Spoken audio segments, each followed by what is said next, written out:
The group worked well together, Michi mixing the plaster on the scaffold after hauling the sacks up the ladder, Rosselli expertly laying the daily area to be painted, remaining to watch its drying rate and to keep it sprinkled.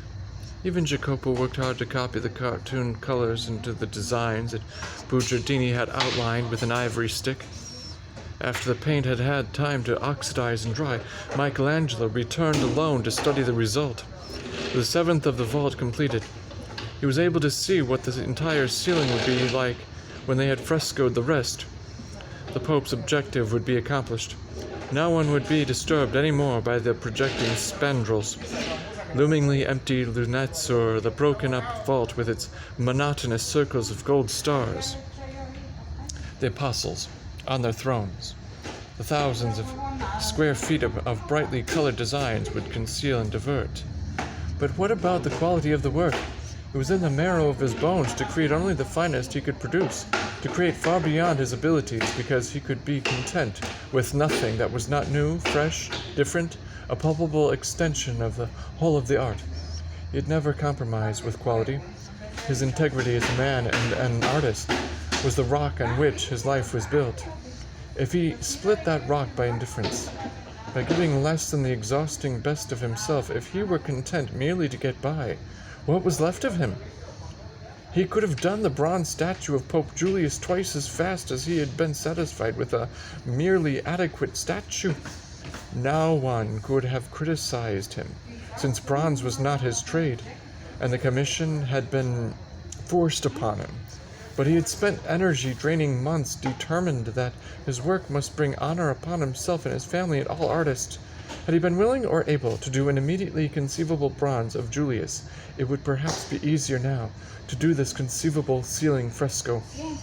He and his group could apply the remaining paint without much trouble. But he could not deny that the quality was mediocre. He told Giuliano de Sangallo so. "You have done your best under the circumstances," replied his friend. Michelangelo paced the Sangallo drawing room, hugging his arms about him, perturbed. "I'm a long way from convinced of that." "No one will blame you.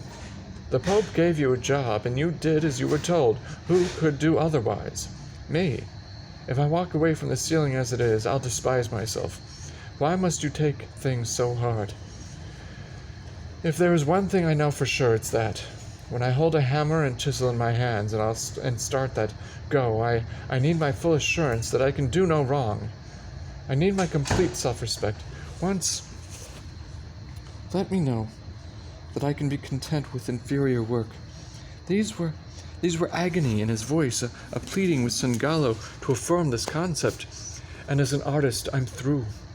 He kept the bottega busy designing the cartoons for the next area of the ceiling.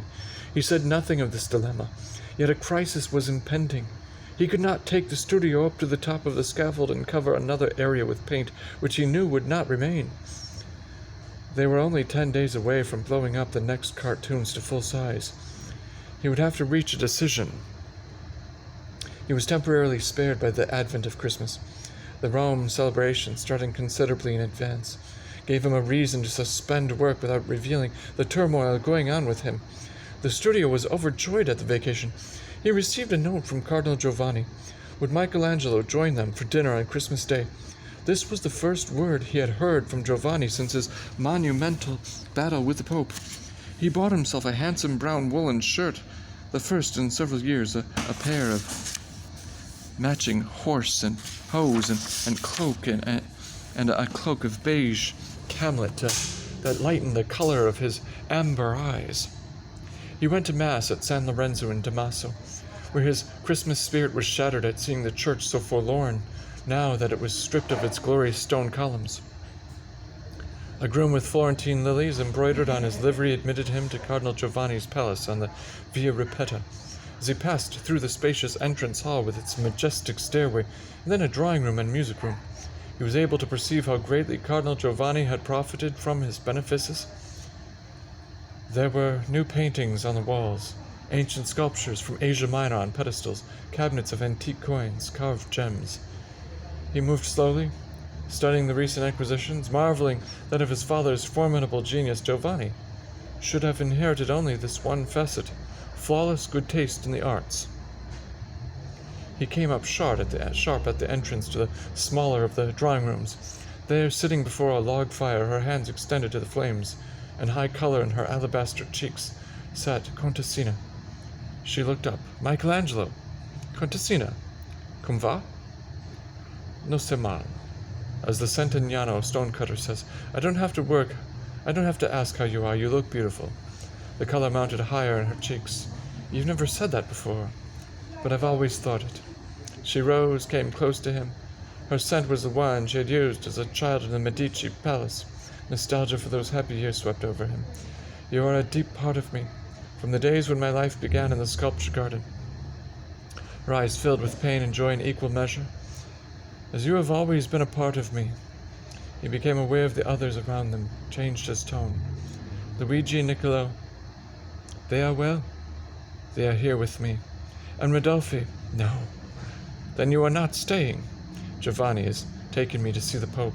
The Holy Father has promised to intercede with the Signoria for us, but I cannot hope. My husband is committed to the downfall of the Republic. He never loses an opportunity to make his views known. I know. They smiled at each other wistfully. That is not discreet of him, but it is his resolve. He stopped abruptly, studied his face. I've talked about myself. Now I want to speak of you.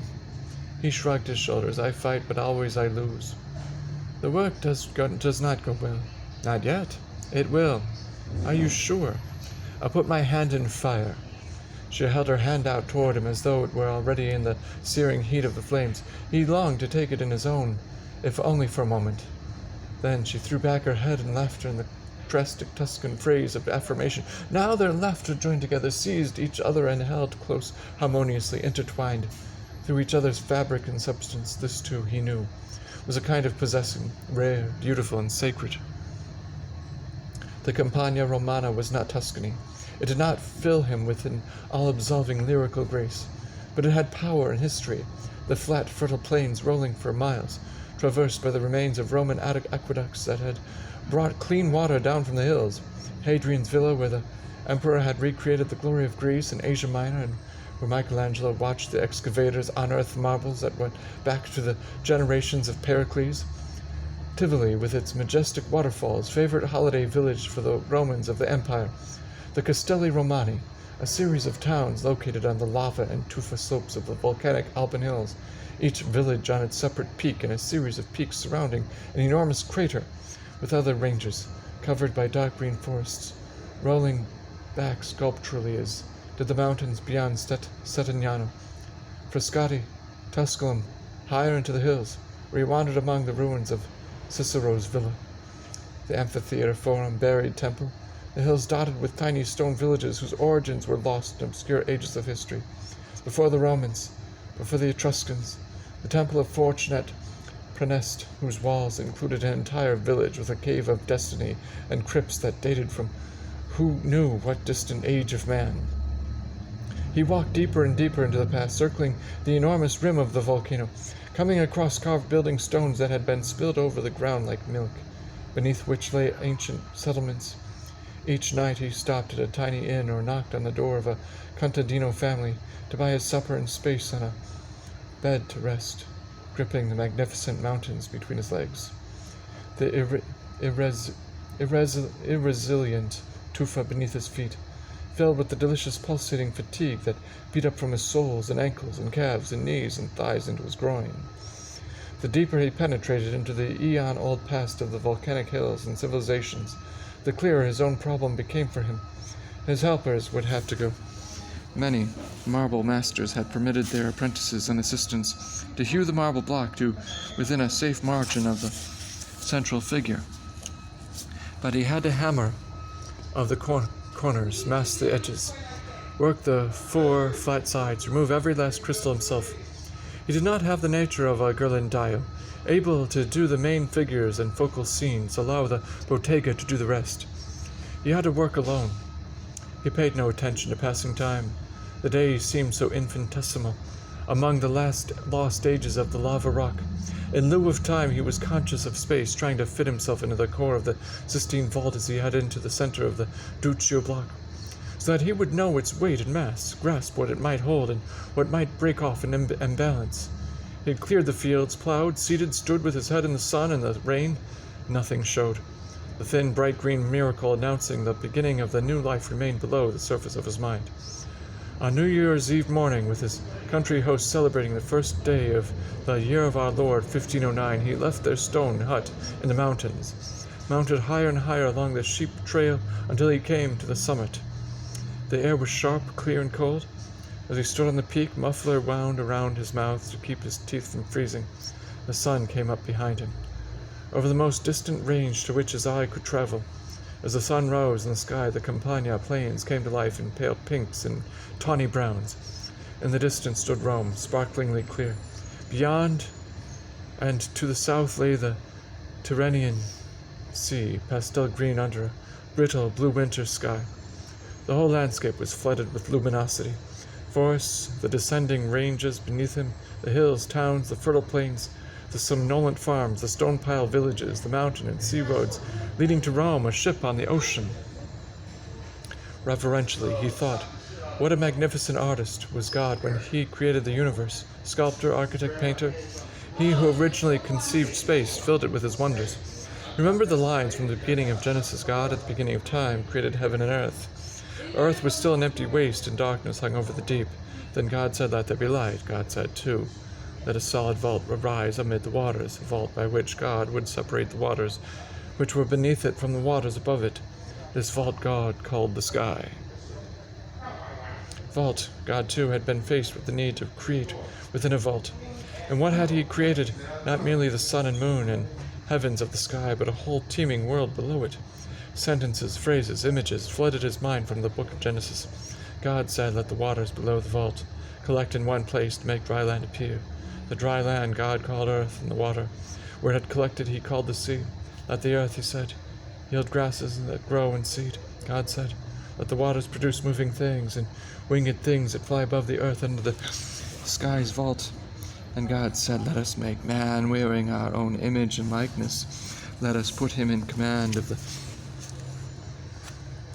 fishes in the sea and all that flies through the air and the cattle and the whole earth and all the creeping things that move on earth. So God made man in his own image, made him in the image of God.